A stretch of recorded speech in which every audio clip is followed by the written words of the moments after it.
Yap. Oke. Kedengeran ya, Dok ya? Kedengeran? Oke, thank you so much, Dok, udah bersedia untuk kita interview. Interview santai Thank saja ya. you. Ya, santai aja, Dok. Jadi kita Oke. bakal, sebelum kita mulai, Dok, Dok bisa Ya, tolong jelasin sedikit ya, Dok, apa praktek dokter di mana, backgroundnya apa, dan sekarang ada di mana posisi? oke. Terima kasih sebelumnya. Salam kenal semua untuk tim Pak Felix malam ini. Saya Dr. Ahmad Akbar. Saya dokter spesialis penyakit dalam. Sekarang lagi praktek di Rumah Sakit CIH Solo dan klinik apotek Gondang Waras. Jadi saya mulai sekolah itu 2008 itu sekolah kedokterannya di Fakultas Kedokteran UMS ya. Lulusnya dokter umum itu 2014 ya. 2014 terus 2014 sampai 2015 itu intensif di Jawa Tengah di Pekalongan.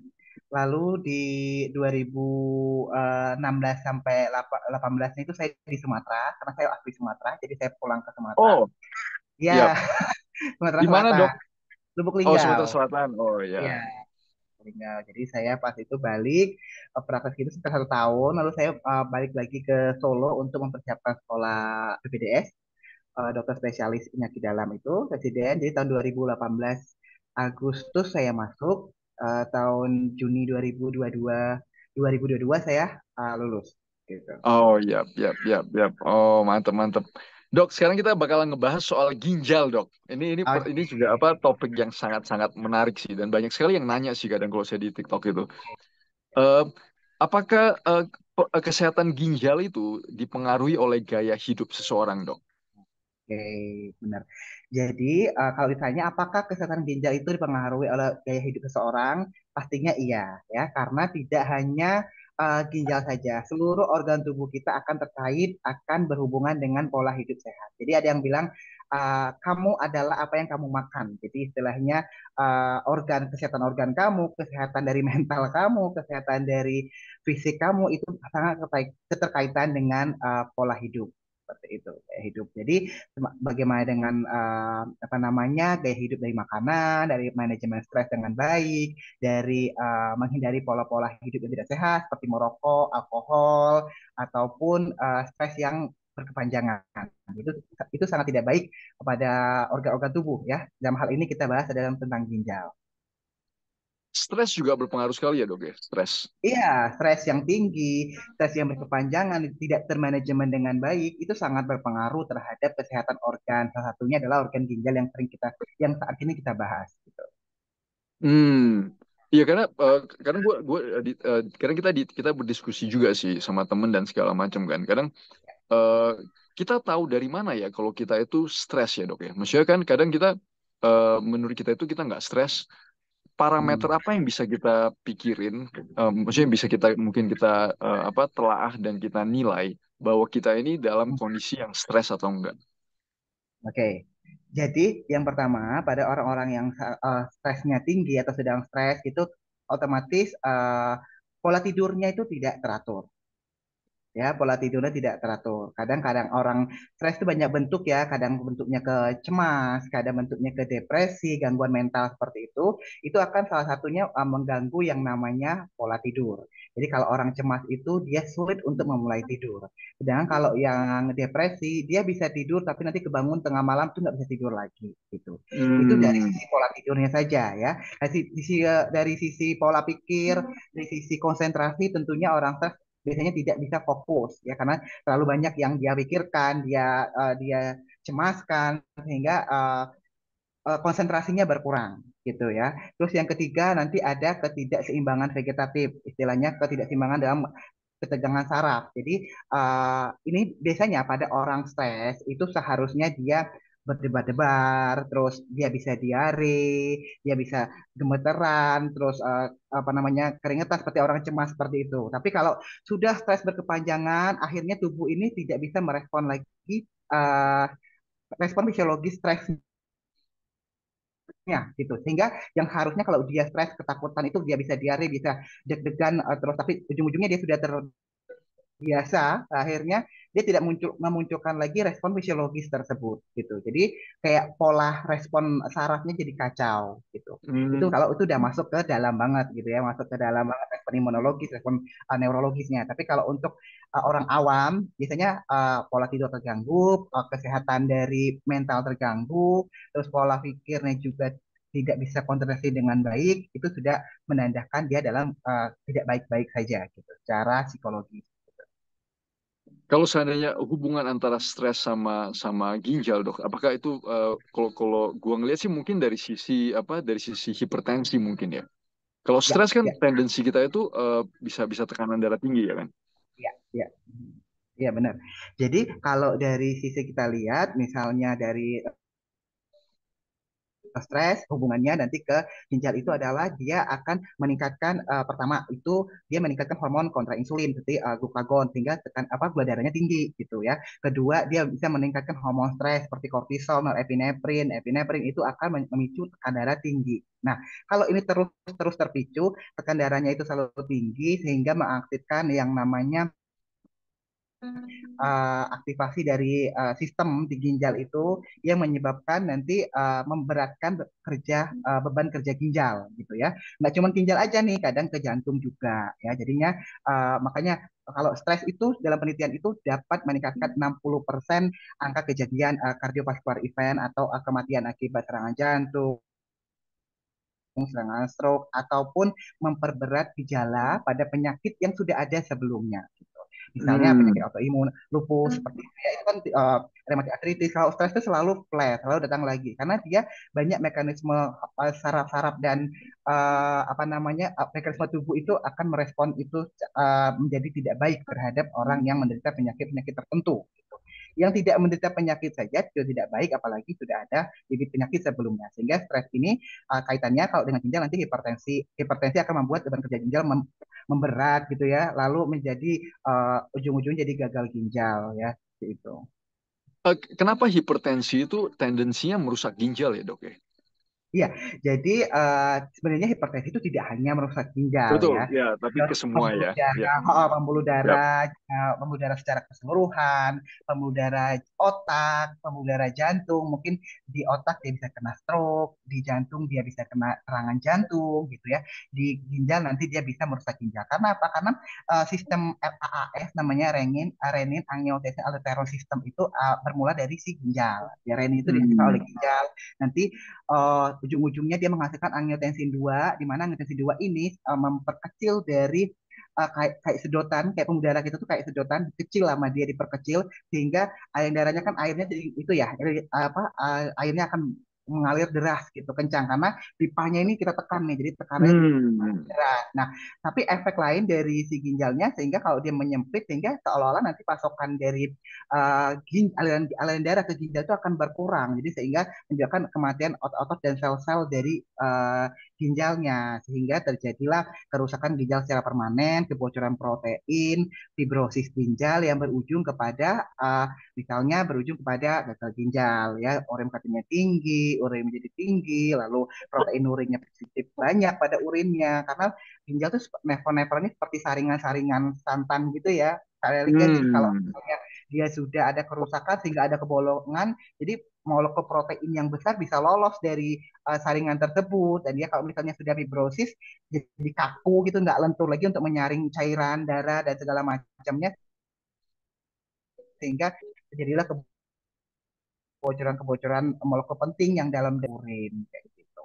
Dok bisa jelasin nggak ya dok, kira-kira kalau misalnya kita mau tes fungsi ginjal kita, parameter-parameter apa aja yang biasa yang bisa kita cek dan kira-kira range apa nilai-nilainya kalau dok ingat bisa tolong dijelasin nggak ya dok ya?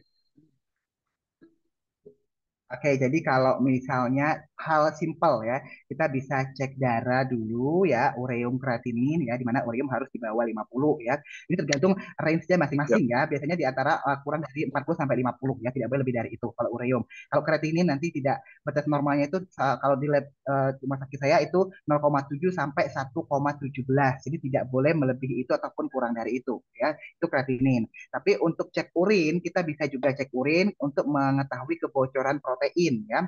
Mungkin kalau kita cek protein urea itu udah gagal ginjal yang sudah agak tinggi karena proteinuria itu protein itu molekulnya besar sehingga kita dianjurkan untuk cek yang namanya mikroalbuminuria. Jadi kayak protein albumin itu kan mikro mikro itu kan kecil ya. Jadi sehingga kalau misalnya di tes itu berarti sudah ada mulai kebocoran protein nih katanya. Kalau misalnya hanya ngecek proteinuria saja, kita nggak tahu albuminnya bocor berapa karena protein molekulnya besar. Tapi kalau kita spesifik ke urin, cek mikroalbuminuria sehingga ini terjadi, oh sudah ada mulai kebocoran protein yang molekulnya kecil. Biasanya terjadi pada pasien-pasien yang hipertensi tidak terkontrol, Hmm. diabetes, seperti itu ya sudah mulai ada kerusakan ginjal. Kalau kita menunggu protein urinnya positif, berarti udah kerusakannya udah agak gede gitu, udah mulai advance nih gitu. Tapi kalau kita mau screening awal-awal, kita ceknya mikroalbuminuria atau uh, urinary creatinine albuminuria ratio ya. UCAR kalau nggak salah ya. Urinary creatinine albumin ratio seperti itu. Hmm. Jadi kalau seandainya kita udah mulai mendeteksi ada tanda-tanda lah, maksudnya ginjal kita udah bermasalah. Kira-kira apa yang harus kita kerjain ya dok ya? Maksudnya saran-saran contohnya dari sisi mungkin dari sisi makanan terutama, Ya, mungkin makanan dan minuman ya, karena itu yang paling jelas ya. Apa yang bisa oke. kita lakuin untuk memperpelan, untuk menghambat supaya nggak makin parah? Ya, benar. Jadi sangat penting untuk kita dalam mengedukasi pasien bahwa misalnya kadang kan orang pasien-pasien yang kadang tuh banyak tidak terdiagnosa ya pasien-pasien gagal ginjal yang awal-awal kayak stadium 1, 2 gitu tuh banyak underdiagnosed dan dia tidak treatment dengan baik sehingga terjadilah progresivitasnya menjadi cepat ya. Dan kalau kita sudah jatuh ke gagal ginjal ini stadium 1, 2, 3, 4 ini ada dietnya ya diet harus rendah garam ya kurang dari 2 gram per hari ya atau setara 5 atau 5 sampai 6 gram garam dapur atau 2 sendok teh garam dapur ya lalu ada juga yang namanya diet rendah protein kalau dia masih di stadium 1 sampai 4 protein ya protein itu dia di kisaran di angka nanti tergantung grade-nya tapi kisaran angkanya itu 0,6 sampai 0,8 gram per kilogram berat badan. Hmm. Misalnya nih Mas Felix nih punya berat badan misalnya 60 ya. Kita batasnya 0,6 kali 60 berarti kan 36 gram ya. Ya Pak ya. Jadi nah, itu nanti kan dalam 36 gram itu kita searching ke pasien nih. Misalnya dia hari ini mau makan ayam. Ayam tuh berapa sih gramnya? Kalau 100 gram Hmm. ayam berapa gram protein kayak gitu. Nanti kita bekerja sama juga dengan dokter gizi supaya dia memiliki tabel membatasi proteinnya. Tujuannya untuk menghambat dari progresivitas dari kerusakan si ginjalnya. Yang penting juga tadi yang garam ya. Garam itu untuk mengontrol istilahnya keseimbangan air, elektrolit dan juga tekanan darahnya yang dapat mempengaruhi atau memperberat dari beban kerja si ginjal. Jadi Berarti hal-hal itu dari sisi makanan. ya, Ya, kok berarti elektrolit itu tadi kurang jelas dok, bisa dijelasin nggak kalau seandainya dari elektrolit itu gimana ya? ya. Jadi kalau elektrolit itu ya istilahnya keseimbangan. Jadi ginjal itu kan kerjanya juga menyeimbangkan antara jumlah air dan elektrolit ya. Jadi elektrolit yang berlebihan ini juga tidak baik apalagi pada gagal ginjal. Kalium berlebihan Hmm. itu ya yang didapatkan dari pisang ya, mungkin didapatkan dari berbagai sumber makanan yang mengandung kalium yang tinggi seperti pisang ya. Itu kalau berlebihan bisa kalium darahnya hiperkalemi itu bisa menyebabkan kematian mendadak, gangguan irama jantung, itu sangat berbahaya ya. Kekurangan kalsium, isi keram otot, begitu kelebihan natrium akan menyebabkan beban jantung meningkat, tensi darah meningkat seperti itu. Jadi kita harus menyeimbangkan antara air dan elektrolit. Nah, satu hal pola hidup yang tidak sehat mungkin menyambung dari diskusi kita malam ini ketika hal itu bisa diganggu oleh yang namanya konsumsi alkohol. Ya, alkohol itu dapat Hmm. mengganggu keseimbangan cairan dan elektrolit. Jadi sangat tidak baik untuk kesehatan ginjal. Gitu. Yap, yap, yap. Kalau selama ini kalau waktu dokter praktek gitu, Ya, pasien-pasien yang gagal ginjal itu biasanya ya. datang Hmm? ke dokter itu udah stadiumnya udah lumayan parah atau masih awal-awal gitu dong? Ya, kalau dari saya ya, selama saya praktek atau saya sekolah di rumah sakit pendidikan itu, datang itu minimal udah stadium 3, 3, 4, Hmm. ya 3, 4, 5 itu banyak jadi 3, 4, 5 karena 1 sama 2 ini banyak yang underdiagnosed tidak terdiagnosa dengan baik karena Apakah pemeriksaan apakah negara gejalanya itu nggak gitu? ya Gejalanya ya gimana dok? jadi Nah, bisa dok bisa gejalanya ya ini kayak menarik sekali nih. Gejala-gejalanya itu gimana ya? Jadi kita at least kita kalau kita tahu hmm, kan, kita bisa wanti-wanti.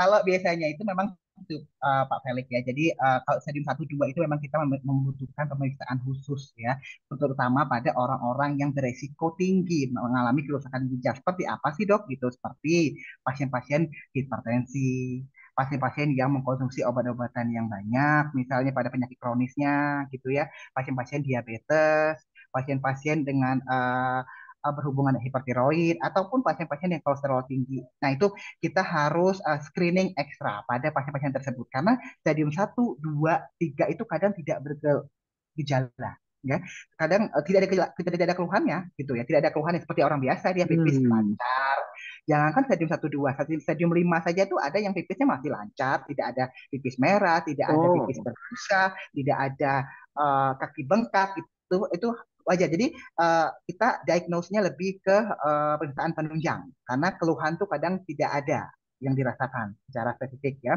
Kecuali misalnya ada keluhan kaki bengkak, pipisnya sering berbusa, pipis berwarna merah gitu ya. Sering kok pipisnya makin hari semakin dikit, kita harus screening urin nih, urin rutin tadi. Kalau protein urinnya belum terdiagnosis dengan baik, ya kita coba cek mikroalbuminuria. Jadi protein yang molekul kecil. Terus kita cek juga ureum kreatininnya bagaimana gitu. Jadi kalau untuk keluhan kita tidak bisa menuntut dia uh, ada keluhan sama dengan sesuai teori. Kadang stadium 1, 2, 3 tuh nggak ada keluhan gitu. Kalau 3, 4, 5 mulai itu ada keluhan. Misalnya dia biasanya dia keterkaitan dengan jantung juga. Jadi kan kalau beban kerja ginjal gagal nanti akan mempengaruhi ke jantung juga. Ada yang namanya cardiorenal syndrome ya atau hepatorenal syndrome. Jadi berkaitan kerja organ vital dua itu. Jadi orang datang Hmm. dengan sesak nafas, ternyata misalnya dia jantungnya udah besar, terus dia sesak nafas, paru-paru terendam cairan akibat dari hipertensi tidak terkontrol, ginjalnya sudah mulai Hmm. mengalami penurunan fungsi ginjal, EGFR-nya turun, laju filtrasinya turun gitu. Nah itu akan kalau menunggu keluhan, udah itu akan terdiagnosa di atas stadium 3, 3, 4, 5 itu kalau kita mengadakan keluhan, pasien datang dengan keluhan ya.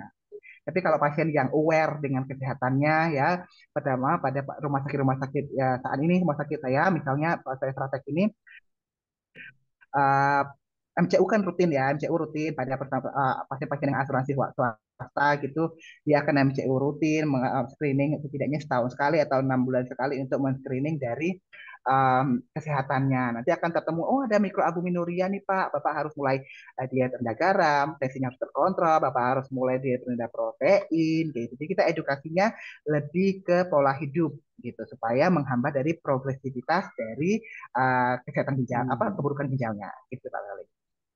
Di stadium berapa ya dok? Maksudnya pasien itu udah harus mulai dialisis. Stadium itu jadi gini, kalau yang harus dialisis ya itu stadium 5 karena obatnya stadium 5 itu adalah satu transplantasi ginjal, dua adalah cuci darah. Cuci darah ini bisa ada dua macam, ada cuci darah mesin, ada cuci darah yang di rumah mandiri yang lewat perut gitu. Itu stadium 5, EGFR kurang dari 15. Ya, kita tidak patokan dengan itu apa istilahnya itu elektif, itu adalah yang terencanakan gitu. Tapi kalau Hmm. pada kondisi-kondisi akut, kondisi-kondisi yang mengancam nyawa, misalnya ada pasien ini intoksikasi alkohol, lalu ada dia hiperkalemi berat di atas 8, di atas 7 biasanya, terus ada misalnya paru-paru terendam cairan, akut lung ödem gitu ya, istilahnya uh, susah bernafas, gagal nafas gitu ya. Ada beberapa kondisi-kondisi akut yang mengharuskan cuci darah segera, sito saat itu juga gitu ya.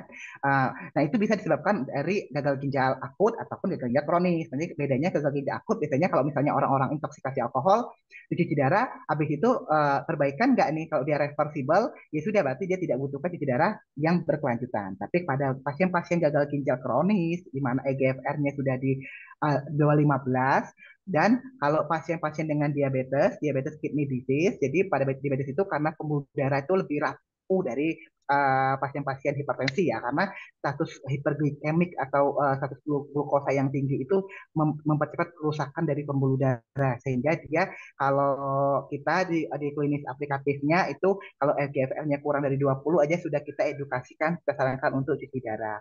Kalau pasien-pasien yang gagal Hmm. ginjal non diabetes bedanya kurang dari EGFR-nya kurang dari 15. Nanti EGFR itu dihitung dengan kreatinin, dengan usia, dengan jenis kelamin seperti itu, Pak Welik. Nah, kalau cuci darah yang gagal ginjal kronis ini tentunya berkelanjutan. Berkelanjutan dalam artian kenapa sih dok cuci darah capek-capek cuci darah toh juga nggak bisa sembuh gitu kan, banyak pasien seperti itu, daripada Ya, saya ya. harus capek cuci darah saya juga nggak sembuh, nggak nyembuhin gitu ya. Kalau mau perbaikannya tidak cuci darah ya transplantasi ginjal, tapi transplantasi ginjal ini kan bukan hal yang mudah, bukan hal yang Betul. murah ya, tidak bisa dilakukan semua pasien karena mengenai terkait ekonomi gitu ya.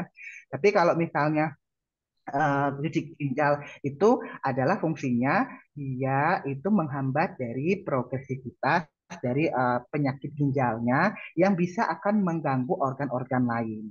Jadi Hmm. istilahnya kalau ginjal semakin buruk, nanti jantung juga semakin buruk, nanti pembuluh darahnya makin buruk, serangan jantung makin tinggi, terus serangan stroke makin tinggi. Jadi gitu, kita mempertahankan fungsi yang masih ada dan kita memperlambat dari progresivitas penyakit ginjal ini. Itulah tujuannya untuk cuci darah. Memang dia bukan terapi utama, terapi definitif. Karena definitifnya adalah transplantasi ginjal, ganti ginjal baru gitu. Kayak Hmm.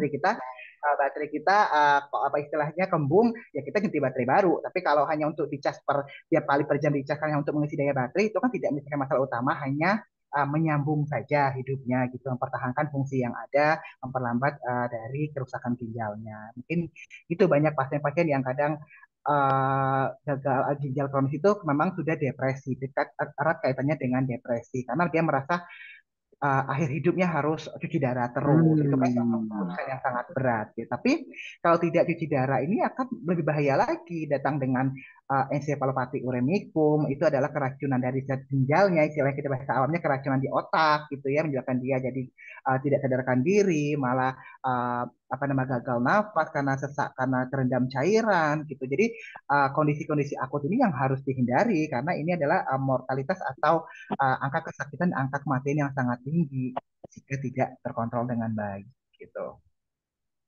Dok, ini mau nanya dok, apakah ada tanda-tanda, apa perbedaan kalau seandainya kita itu kencing, dia itu berbusa sama kalau yang bukan bukan foam? Apa bedanya ya dok ya? Karena juga saya juga ditipin nih pertanyaan. Oh ya, jadi Jadi gini, cara membedakan ya itu. ya oke. Jadi banyak banget pertanyaan, saya sudah juga buat konten tentang ini sebenarnya, warna-warna urin di Iya, Instagram iya, saya. iya. Boleh dicek di Instagram, boleh dicek di TikTok nanti ya, di dokter online, Iya, Instagramnya Akbar Baza. Jadi cek. Jadi warna-warna urin itu yang bisa kita screening. Yang pertama, misalnya dia overhidrasi atau terlalu banyak minum cairan, itu akan berwarna kuning, sorry, berwarna putih jernih gitu. Makanya itu nggak masalah, sebenarnya itu nggak masalah ya. Tapi yang normal adalah warna kuning jernih ya. Kalau misalnya ada kuning, keruh, atau berbuih, itu takutnya fisiologisnya adalah aliran pipisnya menahan pipis lama, aliran pipisnya cepat sehingga menimbulkan bui-bui ya. Tapi yang hmm, fisiologis ya akan menghilang dalam beberapa detik gitu. Tetet juga akan hilang kalau kita pancaran urin itu kita kencang gitu. Karena habis nahan pipis di daerah betul ya. nyetir atau pipis gitu ya, lalu pipis banyak gitu berbuih, itu adalah wajar karena fisiologis ya, gelembung-gelembungnya itu akan dari tekanan gitu, dari tekanan pancaran gitu, wajar. Tapi kalau misalnya gini, dia pancarannya lemah pun dia berbusa banyak ya, dan dia lama hilangnya, nah itu kita harus khawatir jangan-jangan ada protein terkandung di sini atau jangan-jangan ada gula atau glukosa terkandung di sini. Kita harus screening urin rutin ya. Terlebih lagi kadang ya uh, kalau pada wanita itu seringnya itu ISK asimptomatis karena saluran kemihnya pendek, jadi bakteri gampang masuk ataupun bakteri ini akan merusak, naik ke ginjal, dia tanpa gejala naik ke ginjal akan merusak Hmm. ginjal sehingga terjadi kebocoran protein, ada kebocoran glukosa ataupun ada jamur atau segala macamnya itu ya. Nah itu memang harus screening pada urin rutin setidaknya ya. Kalau pada laki-laki, laki-laki ini jarang biasanya kena ISK karena salurannya agak lebih panjang gitu pada perempuan. Tapi tidak menutup kemungkinan kebiasaan-kebiasaan yang buruk ya, seperti menahan pipis, seperti duduk terlalu lama, kurang minum air putih, atau kebersihan organ vitalnya kurang, atau istilahnya multi partner sex, ada riwayat PMS atau segala macamnya itu dapat meningkatkan risiko terjadinya ISK. ISK ini kalau menghadap ke ginjal bahayanya kan ISK itu ada atas ada bawah ya. Jadi kayak ada cuma di sekitar kandung kemih, ada yang masuk ke ginjal nih. Nah, kalau masuk ke ginjal ini biasanya demamnya demam menggigil kayak gitu ya, nyeri pipis, pipisnya merah, berbuih. Nah, itu yang udah bahaya gitu. Istilahnya harus diobati dengan benar-benar sampai tuntas supaya tidak menimbulkan bekas luka di ginjal gitu istilahnya. Kalau dari segi warna buih urin tadi, ya itu kita lihat dulu nih fisiologisnya berapa detik hilang nggak nih. Kalau nggak hilang dan itu sering terjadi walaupun kita tidak menahan pipis dengan lama, sebaiknya di screening dengan urin rutin karena kita tidak bisa menduga dari makroskopisnya saja. Kita harus cek mikroskopisnya juga gitu. Ya berarti kalau kita ngelihat dari sisi busa, yang penting busanya itu kalau seandainya dia bertahan lama, nah itu berarti udah tanda-tanda Ya, itu ya. Mungkin tanda tanya yang udah harus ya, kita coba kalau pastiin ya. misalnya memang cepat hilangnya dan memang itu terjadi karena kamu sedang menahan pipis yang lama terus pancarannya kuat gitu, ya mungkin itu fisiologi dan tidak terulang Betul. lagi. Tapi kalau misalnya berulang-ulang terus ya itu harus dilakukan sampai dokter untuk screening setidaknya ya. Hmm. Ya, ya, ya, ya. Terus, bentar ya dok ya, ya ada pertanyaan lagi nih. Nah, gimana dengan tidur dok? Kalau orang yang suka Ya, begadang, apakah berpengaruh atau enggak? ya, tentunya ya, begadang itu salah satu termasuk kegiatan pola hidup yang tidak baik ya.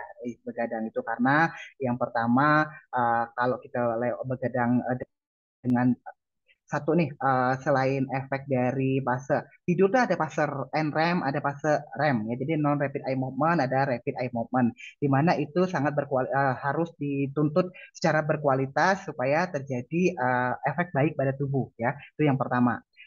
Kedua, baiknya mungkin lebih ke daya ingat, konsentrasi, penurunan resiko Alzheimer gitu. Tapi kalau misalnya efek yang lain begadang terus-menerus itu kan dapat memicu yang namanya proses detoksifikasi tubuh dalam menetralkan racun, dalam menetralkan radikal bebas itu menjadi tidak baik, berkurang. Sistem imun jadi menurun ya.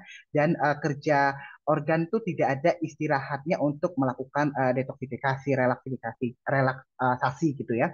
Sehingga ini akan berpengaruh juga terhadap hormon, misalnya hormon stres, kortisolnya naik, hormon katekolamin ataupun hormon-hormon yang berefek buruk pada tubuh ketika dia harusnya tidak ada tapi karena tidak tidur, tidak istirahat sehingga dia jadi ada gitu. Dan itu akan mempengaruhi fungsi-fungsi organ, nggak cuman ginjal ya, hati ya, terus apa namanya jantung ya pada orang-orang yang kurang tidur dari kurang 8 jam itu pada penelitian juga akan meningkatkan sekitar 20 sampai 40% kejadian dari kardiovaskular event atau penyakit jantung dan pembuluh darahnya gitu seperti stroke dan serangan jantung ataupun bisa berefek ke tekanan darah yang naik. Jadi obesitas naik, kegemukan, gula darah menaik, terus tensi juga ikut naik. Jadinya itu akan jadi satu kesatuan lingkaran setan yang membuat kerusakan-kerusakan ginjal yang kerusakan-kerusakan organ yang tidak hanya ginjal. Gitu. Apakah obesitas dok? Ini kan ini juga kemarin ada perdebatan.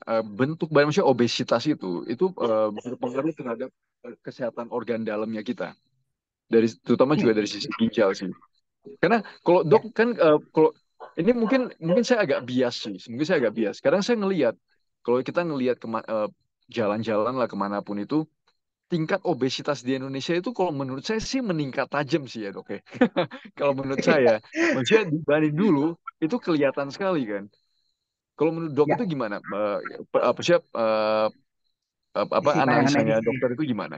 Ya, Hmm, jadi gini, terutama obesitas ini memang adalah suatu yang kondisi sekarang harus diwaspadai lebih jauh ya. Misalnya kadang orang mikir hanya oh gendut yang nggak apa gendut yang penting sehat kayak gitu ya. No no no no tidak ada gendut yang sehat ya gitu. Terutama pada obesitas setuju. sentral. Ya, ini nggak apa-apa gendut penting sehat daripada kamu kurus sakit-sakitan. No, no, no, nggak semudah itu ya. Jadi terutama kalau kita bagian penyakit dalam itu ada bidang endokrin metabolik ya. Jadi terutama sama pada obesitas sentral perut ya, perut ya. Jadi perut yang lingkar perutnya itu kalau cowok itu harus kurang dari 90, kalau cewek harus kurang dari 80 cm ya dalam lingkaran perut itu ya. Terus nah, apa sih pengaruhnya? Emang gendut kenapa gitu ya? Yang pertama ada lemak-lemak visceral yang ada di dalam perut ini akan memperlambat kerja organ yang ada dalam perut, baik itu hati ataupun resistensi insulin ya. Jadi lemak visceral yang tinggi, visceral fat yang tinggi itu akan menjadi menghambat penghambat dari kerja insulin. Insulin jadi resisten ya pada pasien-pasien DM ya. Jadi pasien yang tidak DM pun risikonya akan meningkat karena insulinnya jadi lemot dalam mengenali glukosa kerja jadi lembek kayak gitu ya. Sehingga sehingga sehingga ini sangat tidak menguntungkan pada pasien-pasien diabetes. Tidak hanya pada pasien diabetes saja. Pasien-pasien hipertensi juga akan lebih cepat perburukannya pada pasien kegemukan. Makanya terapi pertama ya, pertama baik diabetes maupun hipertensi itu adalah lifestyle modification. Jadi perbaiki pola hidup. Salah satunya adalah menurunkan berat badan, menyentuh berat badan ideal. Karena apa? Untuk menurunkan lingkar perut tadi bisa menjadi momok bibit akar penyakit dalam organ-organ tubuh kita, baik itu diabetes, fatty liver ya, perlemakan hati itu banyak sekali ya, fatty liver, perlemakan hati, diabetes, tekanan darah tinggi, dislipidemia, kolesterol meningkat. Nah itu awal mulai dari si lemak perut nih yang menghambat dari kerja-kerja organ yang ada dalam perut kita. Jadi memang langkah pertamanya adalah miliki berat badan ideal itu terutama lingkar perutnya harus kurang dari 90 pada pria dan pada wanita harus kurang dari 80 gitu. Untuk memperkecil resiko terjadinya penyakit-penyakit metabolik seperti diabetes, hipertensi dan dislipidemi gitu. Dok, kita agak sedikit meluas gak apa-apa ya dok ya. Karena ini sepupunya gue ini sepupunya saya ini didiagnosa punya fatty liver dok. Hmm. Jadi eh, kalau kalau dokter ngelihat selama ini apakah ada peningkatan juga? Kalau saya ngelihat sih mungkin banyak kali ya peningkatan Hmm. apa insiden fatty liver yang liver itu berlemak dan biasanya tuh ini sepupu saya ini perutnya buncit sekali sih. Hmm. Oke, sebentar ya, ada konsultasi Ayo nggak online apa-apa, nggak sebentar. apa silakan San. Aman aman dok, aman aman aman. Tambah kortika, insulin atau enggak tambah antibiotik juga. Ya, insulin atau kortika terus nanti tambah antibiotik. Antibiotiknya itu pakai tidak boleh naik problem. Oke, ada konsultasi online sebentar ya. Aman aman aman, nggak apa. Ya. Untuk shoot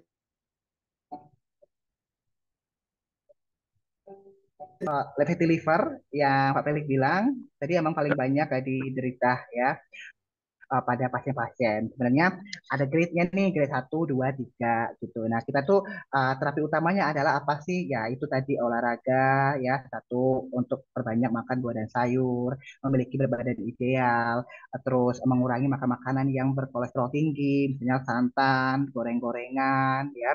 Terus kalau misalnya mau makan yang ayam gitu pilih yang dada, kalau makan daging pilih yang tanpa lemak kayak gitu. Jadi itu lifestyle modification yang perlu diperhatikan pada pasien-pasien yang fatty liver nih. Terutama juga olahraga untuk mengecilkan perutnya itu yang paling penting ya. Nah, nanti itu hanya diobservasi sih ya, diobservasi untuk dengan pola hidup ini apakah dia tercapai dengan baik ya, targetnya nih, tidak menimbulkan kerusakan hati. Karena kita harus kontrol juga nih apa namanya beberapa lab darah seperti SGOT, SGPT, marker dari kerusakan hati ya. Terus mungkin ada juga kerusakan lebih dalam misalnya gamma GT atau ALP, nanti labnya ke dokter akan memantau ya. Kalau tidak ada kerusakan itu hanya grade 1 saja ya. Tadi perbaiki pola hidup tadi ya, mulai dari alkohol ya. Alkohol itu kan membuat fatty liver ya. Jadi fatty liver itu ada yang alkohol, ada yang non alkohol. Kalau yang alkohol karena alkoholik biasanya pada banyak pasien-pasien pada luar negeri ya, karena dia mengkonsumsi alkohol seperti minuman biasa ya, kadang lebih dari 6 gelas per hari, lebih dari 10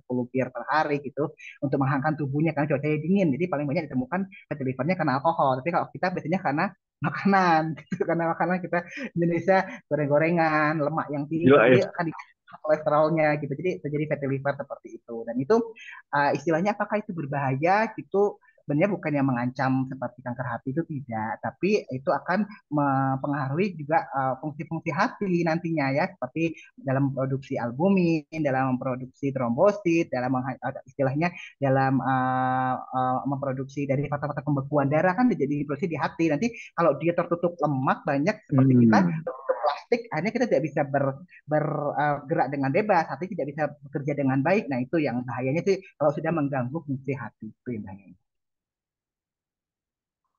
Oh dok, thank you so much dok. Saya udah habis pertanyaan, tapi ini sangat-sangat menarik sekali sih, very very interesting dan sangat-sangat edukatif dok.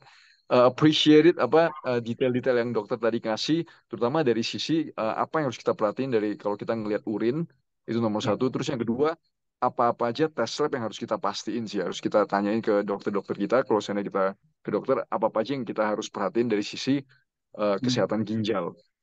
Ya. Ya, dok bisa ulang lagi nggak ya dok untuk apa? Untuk kita simpulkan Oh ya, sebelum. kita konklusikan ya. Jadi yang pertama yang paling penting adalah masalah gagal ginjal, hipertensi ini adalah masih menjadi masalah kesehatan utama yang paling banyak menyebabkan morbiditas dan mortalitas kematian dan kesakitan dari pasien dari tahun ke tahun ya. Jadi dari penelitian itu dari tahun 2014 saja sekitar 796 juta. Nanti diperkirakan 2025 kalau pola hidupnya makin buruk nanti akan meningkat sampai 1, berapa miliar penduduk yang akan semakin jatuh ke dalam gagal ginjal akibat dari pola hidup yang tidak sehat. Itu ya. Yang pertama kita harus menekankan pola hidup sehat. Pola hidup sehat mulai dari sisi makanan, mulai dari olahraga aktivitas fisik ya, mulai dari apa istilahnya manajemen stres dengan baik dan rutin medical check up. Medical check up ini sangat penting karena apa? Karena untuk screening abnormalitas dari tubuh kita ini secara lebih awal, early screening itu sangat baik ya, karena nanti menghasilkan outcome yang lebih baik gitu. Karena daripada kita hanya menunggu, oh nggak apa-apa kok, oh nggak kenapa-kenapa, nanti kalau nunggu udah sesak ya udah terlambat, udah stadiumnya udah lanjut, udah itu beda lagi. Tadi goal terapi kita udah beda lagi, tidak menyembuhkan tapi lebih ke istilahnya mempertahankan fungsi yang masih ada. Jadi sangat disayangkan karena masalah yang terjadi ini adalah yaitu tadi tidak terdiagnosanya apa namanya penyakit ginjal yang pada tahap awal ya. Tapi apakah semua orang harus screening? Tentu ada nanti target-targetnya masing-masing ya. Terutama pada pasien-pasien yang hipertensi, pasien-pasien diabetes, pasien-pasien memiliki penyakit-penyakit kronis yang harus minum obat terus dan juga mempengaruhi metabolik itu yang lebih diutamakan untuk screeningnya lebih lebih rutin. Jadi setiap kali dia kontrol ke dokter gitu ya, uh, harus dievaluasi per 1 bulan, per 3 bulan, per 6 bulan. Tapi kalau orang yang sehat-sehat saja dari segi genetik itu sehat saja, boleh 6 bulan sekali atau 1 tahun sekali seperti itu. Nah, Oke, untuk pesannya apa lagi ya? Ya gitu sih kita usia muda jadi kalau dalam usia muda ini kita masih banyak waktu tenaga untuk investasi kesehatan dalam tubuh kita jadi harus perhatikan apa yang masuk ke tubuh kita apa yang kita lakukan saat ini ya daripada kita mager nonton Netflix nonton itu mungkin bisa lebih ke jalan keluar olahraga untuk menaikkan hormon endorfin ya jadi hormon narkoba alami yang menyebabkan kesehatan. Jadi dia akan membuat tubuh kita senang, meriliskan kesehatan gangguan mental, kecemasan itu juga bisa dengan olahraga. Jadi sangat penting untuk kita pola hidup sehat gitu. Intinya sih gitu aja. yes, thank you so much dok. Sangat-sangat berterima kasih atas sharingnya dokter malam ini. Semoga nanti kita bisa berkolaborasi lagi dok. Izin dok, Oke. sebelum kita cabut, dok bisa tolong kasih tahu Instagram dan TikToknya dokter gak ya? Jadi tonton bisa kalau Oke. nonton di YouTube ini bisa ke Instagram dan TikToknya dokter juga. Oke, sebelumnya sebelum saya kasih tahu, tadi saya juga baca-baca ya tentang Pak Felix di di Oh sosial iya. di Google lah saya. Ternyata lulusan S3 katanya lebih memilih untuk peternak madu itu sangat menarik sekali. Nanti kita yang sedikit ya Pak untuk itu nanti di luar forum inilah gitu sangat menarik. Inspirasi juga buat saya gitu tentang Pak Felix untuk memajukan balik ke Indonesia dari lulusan S3 luar negeri ya Ya, Pak ya kalau nggak salah ya. Ya. Saya iya, baru baca yes. sekilas siapa sih yang saya akan temui. Jadi saya baca-baca sekilas. Oh wow ternyata orangnya luar biasa. Jadi gini pesan saya dari Instagram saya itu ada di @dokterakbarbaza ya @dokterakbarbaza terus kalau TikToknya itu @dokteronline gitu saya memang lebih aktif di edukasinya di TikTok karena follower saya lebih banyak di Oh, TikTok daripada di Instagram gitu jadi saya oh, lebih oke, aktif siap. di TikTok tapi kadang saya share juga ke beberapa ke Instagram kayak gitu. Oke, Itu. yap, yap. Thank you so much dok, terima kasih banyak Ya, dan Kak semoga tuh Felix. izin izin ntar kalau seandainya ada kesempatan lagi kita podcast Ya, bareng lagi ya dok ya. oh tentu dengan senang hati. Oke, ya, thank you so much dok. Selamat Terima malam. kasih malam Pak Felix. Terima Ya, kasih juga. malam. Bye Saya izin bye. live.